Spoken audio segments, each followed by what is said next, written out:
Hello, welcome to today's session of our series, and we're going to talk about a very important aspect of human life, which is differentiation. Differentiation alongside integration have proven to be very important aspects of human life as we evaluate functions, and these functions can be real life situation in any industry or any life situation you can think of. So today we'll be talking about limits. Other limits will take us into first principle of differentiation. So let's take an example of this limit and see how, if you are asked to find the limit of a function, you go about it. So let's take a situation as f of x giving us x power 4 minus 3x squared minus 7x plus 11 as x approaches, for instance, minus 1 in this case. So we're going to evaluate this function at the point minus 1, which will be the limit of the function. So the limit, therefore, represented as lim, x approaches minus 1 is supposed to give us this function evaluated as minus 1. So we have x exponent 4 minus 3 x squared minus 7x plus 11. So this is minus 1 exponent 4. I'm bring an equal sign here. Minus 3 minus 1 squared minus 7 minus 1 plus 11. So we're going to evaluate this, and that will be the answer of the function evaluated at a point x equals minus 1, or as x approaches minus 1. So this is supposed to give us a 1, and this is as negative 1 squared is 1 times minus 3, which is minus 3, plus 7, which is minus 1 times minus 7. So plus 7, and finally plus 11. So minus 1 minus 3, which is minus 2, plus 7, which is a 5, and 5 plus 11 is supposed to give us 16. So this is the value we get if we evaluate the function as x equals minus 1, or as x approaches minus 1. So let's take another scenario and look at how it's supposed to be.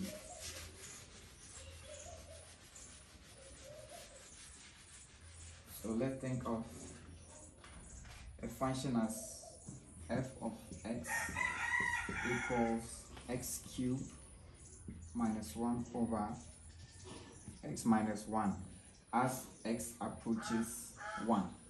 So we have this function to determine its limits. If you should just put 1 into this whole thing, it will simply be 1 cubed, which is the same as 1, minus 1 over 1 minus 1, which is 0 over 0. So this kind of situation, we call it the indeterminate form of the function. And you can't evaluate a function when it is in indeterminate form. So what you do is you put the function in its simplest form, and then you evaluate the function, and that will therefore give you the limits. So we are going to put this given function in its simplest form. So we're going to divide x cubed minus 1 all on x minus 1. So let's do that over here. So we have x cubed minus 1. And that is being divided by, let's use the long division, which is x minus 1.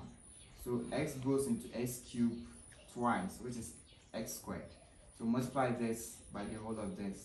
So we have x squared times x, which is x cubed, and x squared times minus 1, which is minus x squared. And we subtract the whole of this from what we have over here. And that's a line to give us our solution. So x cubed minus x squared, x cubed, that will give us a 0.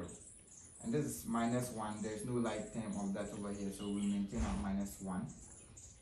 And this is, so we're coming to x squared, which is the variable. And over here, we don't have any x squared, so it's supposed to be minus x squared, which is in this case plus x squared. So this is, we can rearrange this to give us x squared minus 1. So having this, we can still have x dividing x squared plus, x squared minus 1. So let's rewrite that over here. So this is supposed to be x squared minus 1. So s goes into this x squared 1, which is plus x. And this time this is supposed to give us an x squared. This time this is supposed to give us a minus x. And we subtract the whole of this from what we have over here. So s squared minus s squared is 0. And we have minus 1 over here. Minus minus x is the same as plus x. So we can rearrange this and write it as x minus 1. So this is the same as x minus 1. So we continue further to see if this x can divide this. So s can go into this as 1. So plus 1. And this times the whole of this is supposed to be x minus 1. And we subtract this. And finally, this gives us a 0.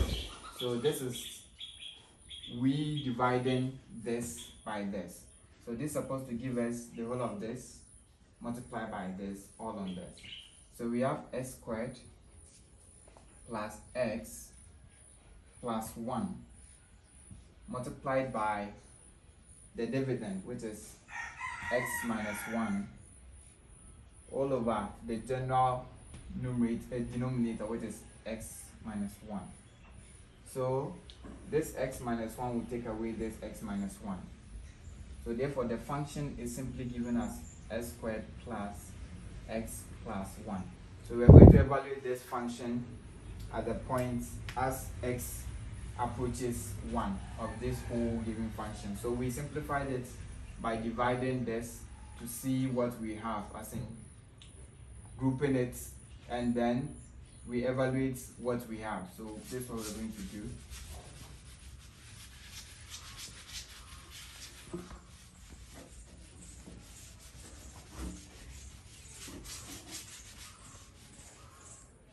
So therefore we're going to find the limits as x approaches 1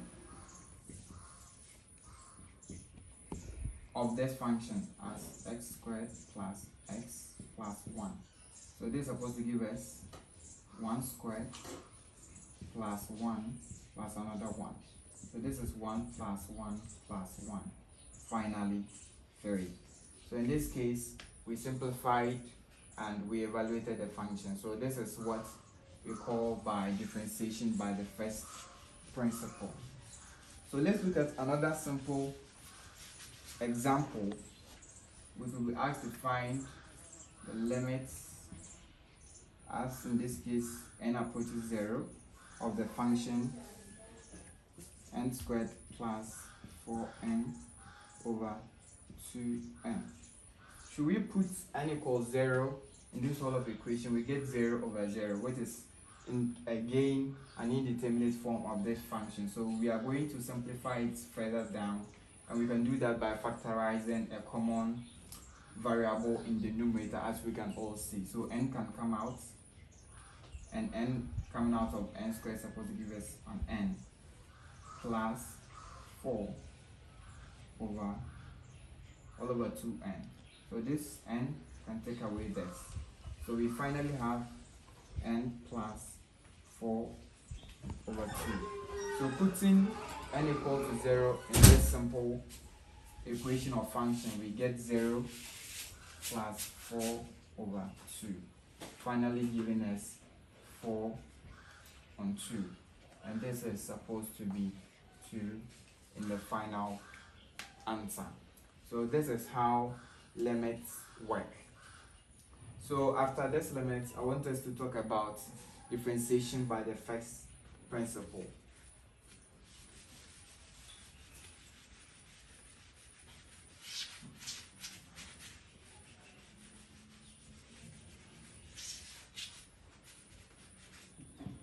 So should we be given a function f of x, and we have to differentiate this by the first principle?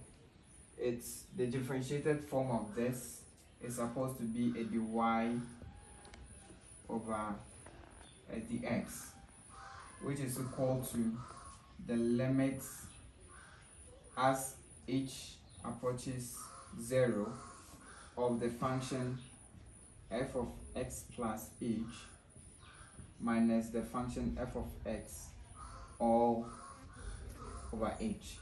So this is what we simply call the differentiation by the first principle. So let's take a simple example and see how applicable this will be in that example.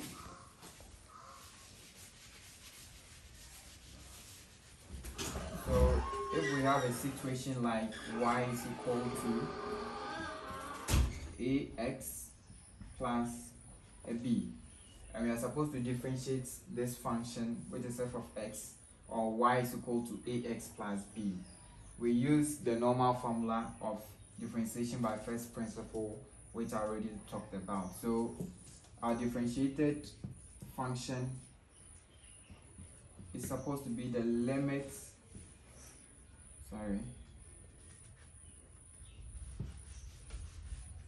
the limit as h approaches 0 of the function ax plus b, and which proved to be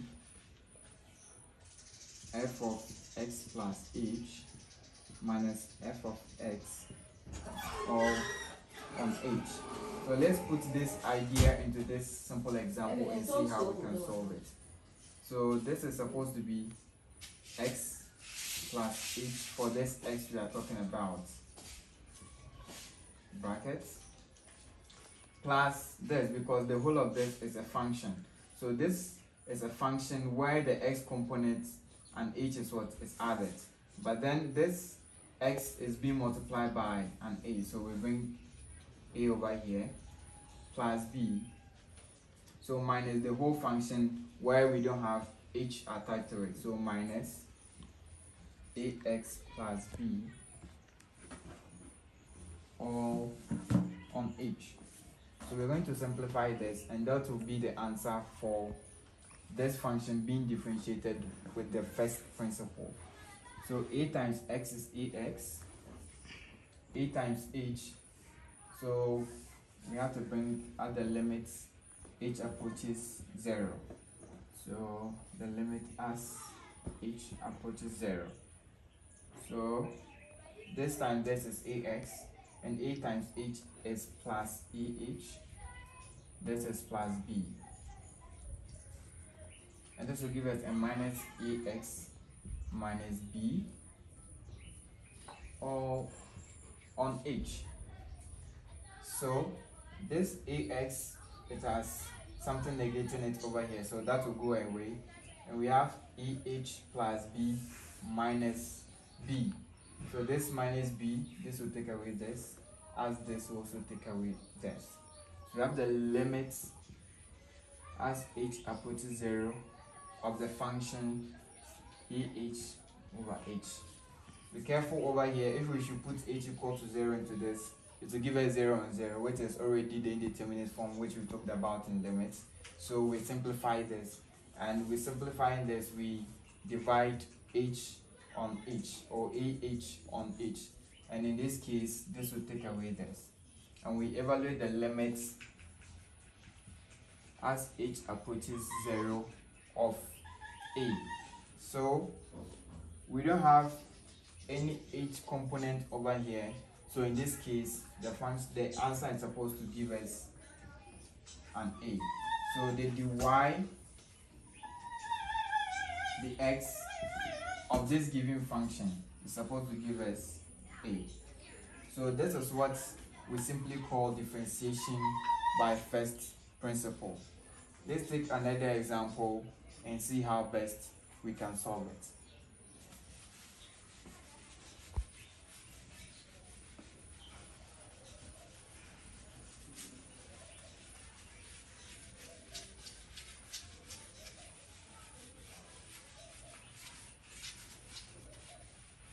So let's say we are given a function f dependent on x, giving us x plus 3 all squared. So we could be asked to differentiate this function using the differentiation by the first principle. So we have to simplify the function and put it in its simplest form as we solve it using the formula we already talked about in the previous example. So simplifying this, which is x plus 3 squared, all squared, it's supposed to give us x squared, which is x squared, plus this times this times this, which is 2 times x, which is 2x, times 3, giving us a 6x, plus this one squared, which is a 9. So this is the function we are going to talk about. So we use the formula we already talked about, the limits as h approaches 0 of f of x plus h minus f of x all over h. So this is our reference formula, which I suppose by now we are all familiar with. So this is supposed to give us x squared. So we have x plus h all squared plus, this is 6x, so 6 into brackets x plus h plus the 9 we have over here, which represents this part of the formula. So minus the f of x, so minus the whole of this function, so minus x squared plus 6x plus 9 all on h.